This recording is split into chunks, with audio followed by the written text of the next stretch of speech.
प्रिय दर्शकों, राधे राधे, जय श्री कृष्ण। मैं आपका ज्योतिष सलाहकार सुदर्शनाचार्य संदीप त्रिपाठी आपके अपने YouTube चैनल एस्ट्रो राधे गुरु में आप सबका हार्दिक स्वागत एवं अभिनंदन करता हूं। दर्शकों, सौभाग्यवती स्त्रियों द्वारा रखा जाने वाला परम पावन त्यौहार करवा चौथ के विषय में आज हम चर्चा करेंगे। करवा चौथ कब मनाया जाता है, किन किन लोगों द्वारा करवा चौथ मनाया जाता है, करवा चौथ का व्रत इस बार कब किया जाएगा, चंद्रमा को अर्घ किस समय दिया जाएगा, इसकी पौराणिक कथा क्या है, इन सब विषयों पर हम विस्तार से चर्चा करेंगे। आइए देखते हैं। करवा चौथ, इसे करक चतुर्थी के नाम से भी जाना जाता है। कार्तिक कृष्ण पक्ष की चतुर्थी तिथि को करवा चौथ मनाया जाता है। इसे संकष्टी गणेश चतुर्थी भी कहा जाता है। दर्शकों, पश्चिम भारत और उत्तर भारत में ये विशेष रूप से प्रचलित त्यौहार है। वैसे तो पूरे विश्व में यह मनाया जाता है, क्योंकि भारत भूमि से जाकर के पूरे विश्व में आर्यावर्त के लोग फैले हुए हैं।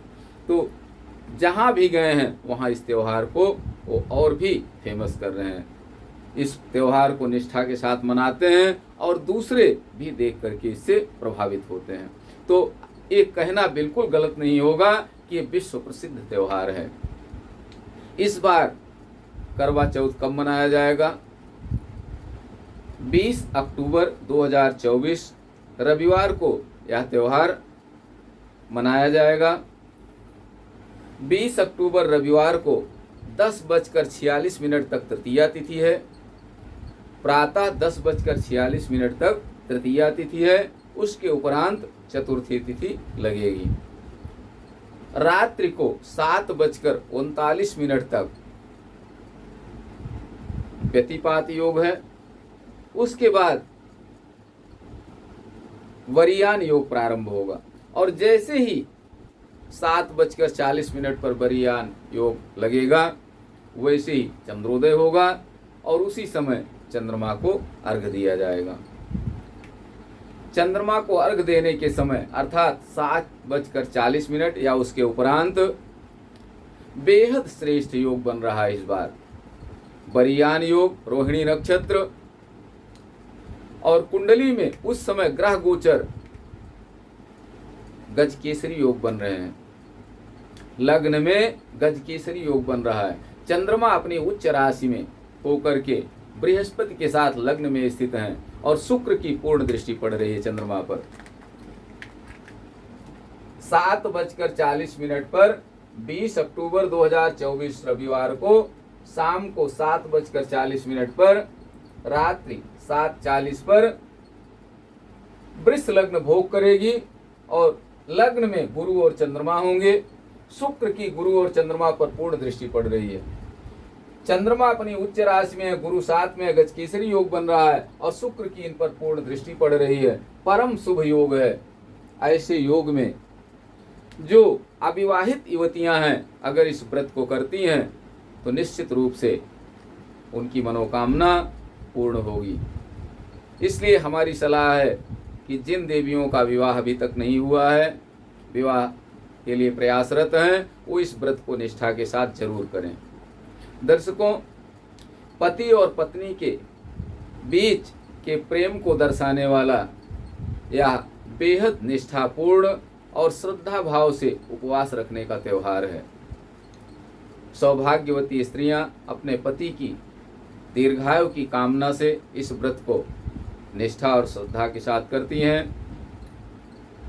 अविवाहित युवतियां सुयोग्य वर की प्राप्ति के लिए इस व्रत को करती हैं।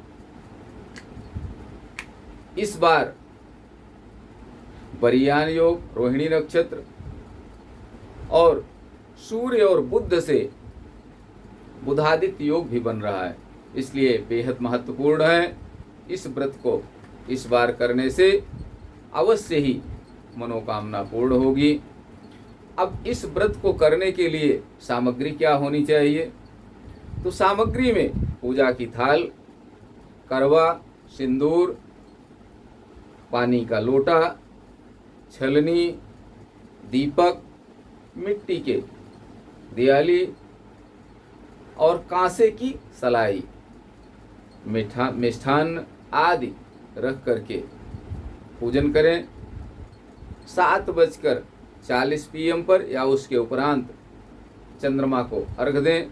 छलनी में चंद्रमा का दर्शन करें और उसके उपरांत अपने पति का चेहरा देखें।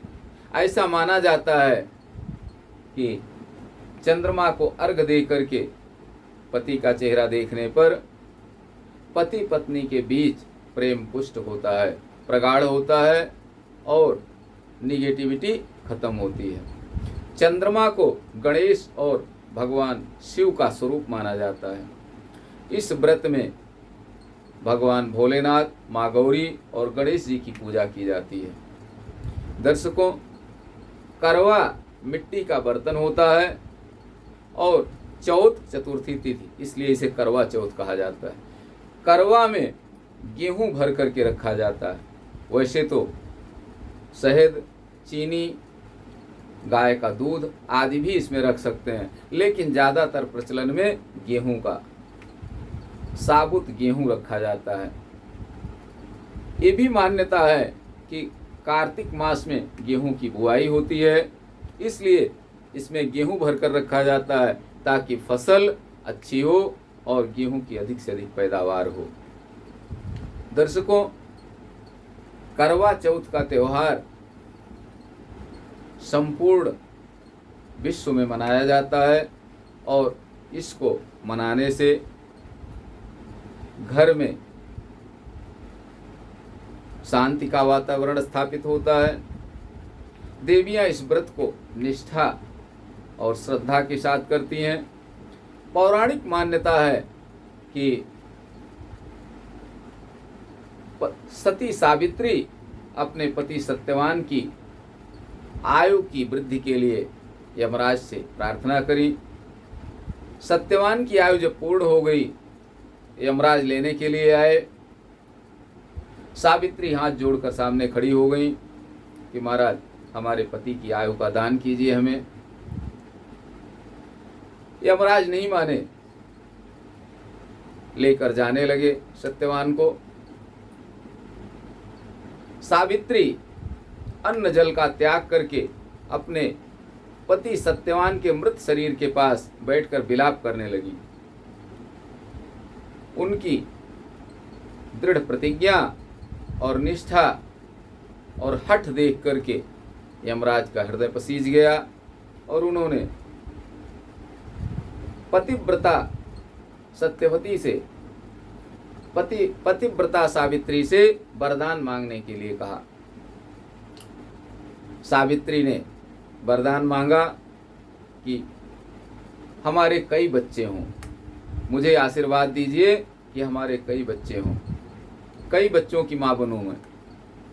यमराज जानते थे कि सावित्री परम पतिव्रता हैं, दूसरे पुरुष की ओर देखती भी नहीं, कभी सोच भी नहीं सकती दूसरे पुरुष के विषय में। ऐसी स्थिति में ये कई बच्चों की माँ तभी बनेगी जब सत्यवान जीवित हो जाएं। यमराज ने जीवन दान दिया सत्यवान को।